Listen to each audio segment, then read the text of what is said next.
A short time ago, the United States military began major combat operations in Iran. Our objective is to defend the American people by eliminating imminent threats from the Iranian regime, a vicious group of very hard, terrible people. Its menacing activities directly endanger the United States, our troops, our bases overseas, and our allies throughout the world. For 47 years, the Iranian regime has chanted death to America and waged an unending campaign of bloodshed and mass murder, targeting the United States, our troops, and the innocent people in many, many countries. Among the regime's very first acts was to back a violent takeover of the U.S. Embassy in Tehran, holding dozens of American hostages for 444 days.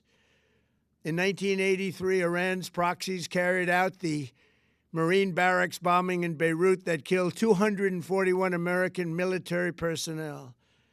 In 2000, they knew and were probably involved with the attack on the USS Cole.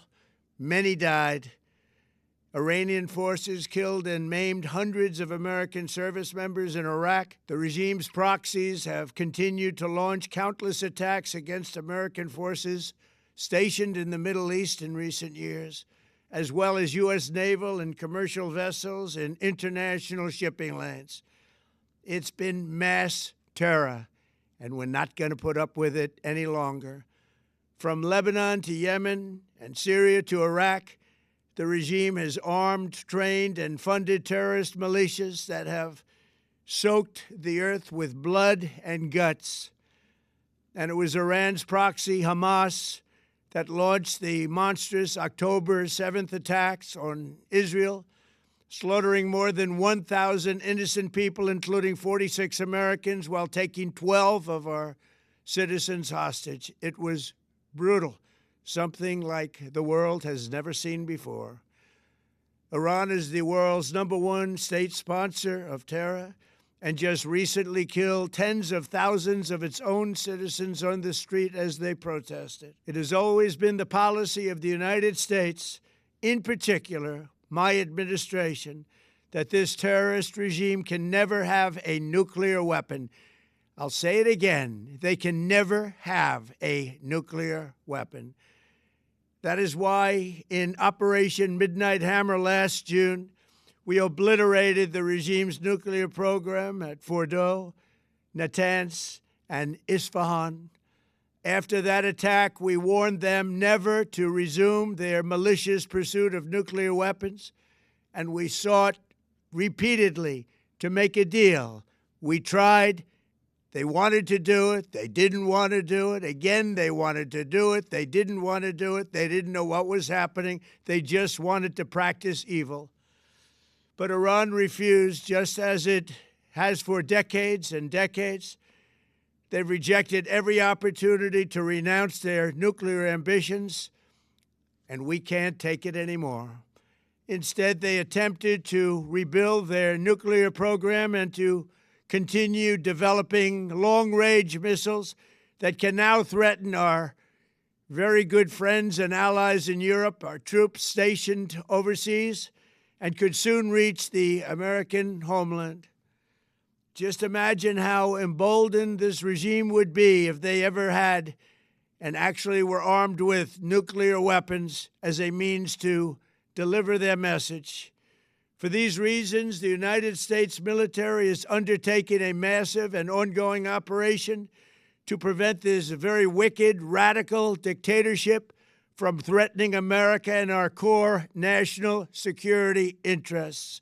We are going to destroy their missiles and raise their missile industry to the ground. It will be totally, again, obliterated.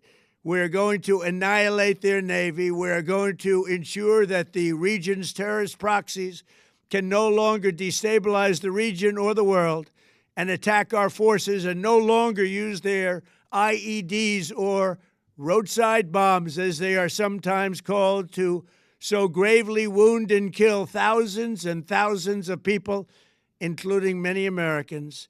and we will ensure that Iran does not obtain a nuclear weapon. It's a very simple message. They will never have a nuclear weapon. This regime will soon learn that no one should challenge the strength and might of the United States Armed Forces. I built and rebuilt our military in my first administration, and there is no military on earth even close to its power, strength, or sophistication. My administration has taken every possible step to minimize the risk to U.S. personnel in the region. Even so, and I do not make this statement lightly, the Iranian regime seeks to kill. The lives of courageous American heroes may be lost, and we may have casualties. That often happens in war. But we're doing this not for now. We're doing this for the future, and it is a noble mission. We pray for every service member as they selflessly risk their lives to ensure that Americans and our children will never be threatened by a nuclear-armed Iran. We ask God to protect all of our heroes in harm's way, and we trust that, with His help, the men and women of the armed forces will prevail. We have the greatest in the world, and they will prevail. To the members of the Islamic Revolutionary Guard, the armed forces, and all of the police, I say tonight that you must lay down your weapons and have complete immunity, or, in the alternative, face certain death. So, lay down your arms. You will be treated fairly with total immunity, or you will face certain death. Finally, to the great, proud people of Iran, I say tonight that the hour of your freedom is at hand. Stay sheltered. Don't leave your home. It's very dangerous outside. Bombs will be dropping everywhere. When we are finished, take over your government. It will be yours to take. This will be probably your only chance for generations. For many years, you have asked for America's help, but you never got it. No president was willing to do what I am willing to do tonight. Now you have a president who is giving you what you want. So let's see how you respond. America is backing you with overwhelming strength and devastating force. Now is the time to seize control of your destiny and to unleash the prosperous and glorious future that is close within your reach. This is the moment for action. Do not let it pass. May God bless the brave men and women of America's armed forces. May God bless the United States of America. May God bless you all. Thank you.